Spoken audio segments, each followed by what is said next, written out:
warga negara asing. Iya,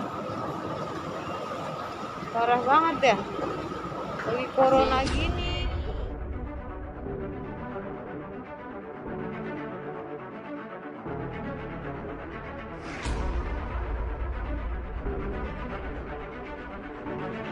Tentara Cina berdatangan ke Indonesia.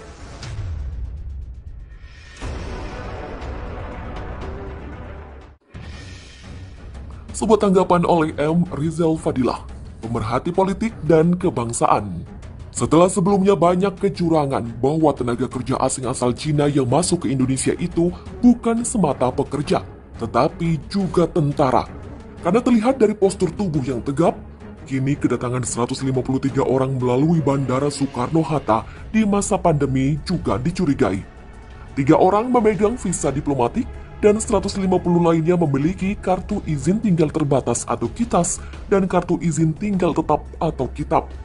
Sungguh mengejutkan dan mencurigakan, apalagi 153 pendatang tersebut menggunakan pakaian hazmat, APD lengkap sehingga sulit dilihat siapa mereka. Sangat mungkin tentara pula. Mengapa seleluasa ini WNA Cina dapat masuk? Ada apa dengan kantor imigrasi dan pemerintah Indonesia sekarang ini? Demi kewaspadaan nasional dan keamanan negara, hal ini harus diusut dan diklarifikasi. Presiden Republik Indonesia atau sekurangnya Menko Polhukam harus menjelaskan di depan publik siapa mereka itu dan apa antisipasi pemerintah merespon kekhawatiran masyarakat atas kedatangan makhluk misterius seperti ini. Jangan sampai semua menjadi terlambat. Penyusupan yang difasilitasi oleh agen-agen bangsa kita yang menjadi pengkhianat negara. Ketergantungan ekonomi tidak boleh menyebabkan keterjajahan para pemimpin negara kepada Republik Rakyat Cina. Kita teringat proses aneksasi Tibet oleh Cina dahulu. Para tentara Cina menyamar sebagai pekerja yang berujung invasi. Mega proyek dibuat sebagai investasi Cina, baik PLTA, KA, bandara, maupun jaringan telekomunikasi. Proyek besar yang nyatanya sama sekali tidak mensejahterakan masyarakat Tibet, akan tetapi lebih menguntungkan pemerintah Cina dan migran Cina itu sendiri. Sementara pemimpin spiritual Dalai Lama terusir ke India. Industrialisasi Cina telah mengubah budaya rakyat Tibet. Masyarakat dan bangsa Indonesia gelisah dengan kebijakan pemerintahan Jokowi yang membuka lebar pintu investasi, hutang luar negeri, dan migrasi WNA Cina. Proses pewarganegaraan yang dipermudah sangat mengkhawatirkan. DPR harus melakukan pengawasan intensif dan serius atas kebijakan pemerintahan yang cenderung menerapkan politik luar negeri tidak bebas aktif. Sekali lagi, jangan sampai semua menjadi terlambat. Nah, kembali kepada masuknya WNA Cina melalui Bandara Internasional Soekarno-Hatta dengan berpakaian hazmat atau hazardous material suit yang patut untuk dicurigai. Maka pertanyaan mendasar kita adalah, apakah mereka itu Tentara Pembebasan Rakyat atau PLA Republik Rakyat Cina? Waspada terhadap kemungkinan tentara yang siap melatih, mengkoordinasi, dan menginvasi. Waiting for the right moment on invade. Politikus Partai Nasdem Syarif Al-Qadri mengkritik pernyataan Direktorat Jenderal Imigrasi Kementerian Hukum dan Hak Asasi Manusia Kemenkumham soal kedatangan 153 warga negara Cina di Terminal 3 Bandara Soekarno-Hatta, Tangerang. Kritik itu disampaikan Syarif lantaran Ditjen Imigrasi menyatakan bahwa 153 WN Cina itu masuk kelompok yang dikecualikan di masa pelarangan warga negara asing masuk ke Indonesia. Menurut Syarif, seharusnya WN Cina itu tidak boleh masuk ke Indonesia selama kebijakan pelarangan WNA yang telah diumumkan Menko Perekonomian Erlangga Hartarto diperpanjang hingga 8 Januari 2021.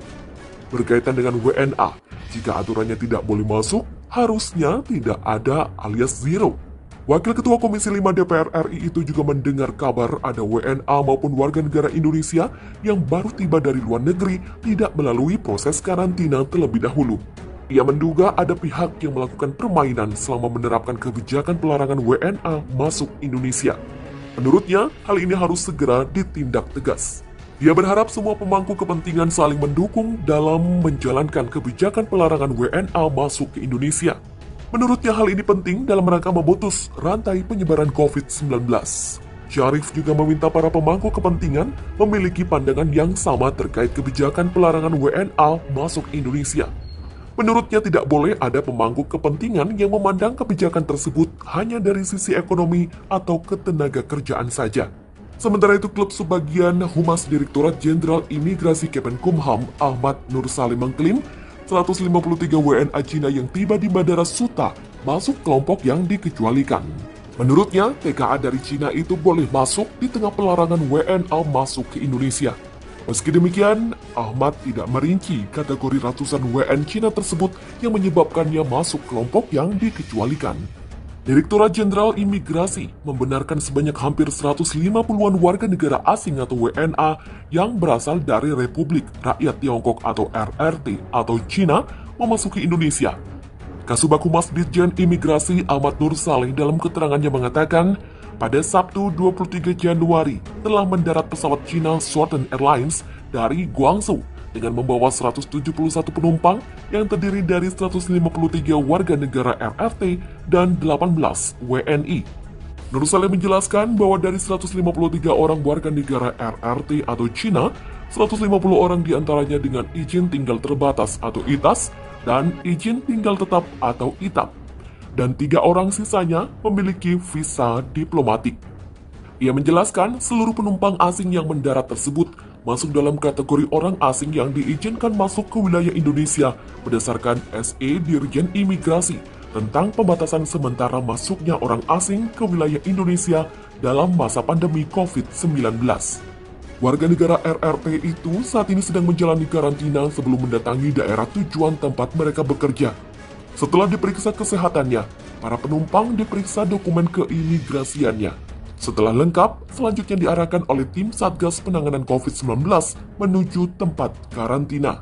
Diketahui, sejumlah penumpang TKA Cina menggunakan baju hazmat, bersiap menaiki bus yang akan membawanya ke Terminal 3 Bandara Soekarno-Hatta, Tangerang, Banten. Ratusan TKA asal Cina ini tiba di Indonesia dengan pesawat China Southern CZ387.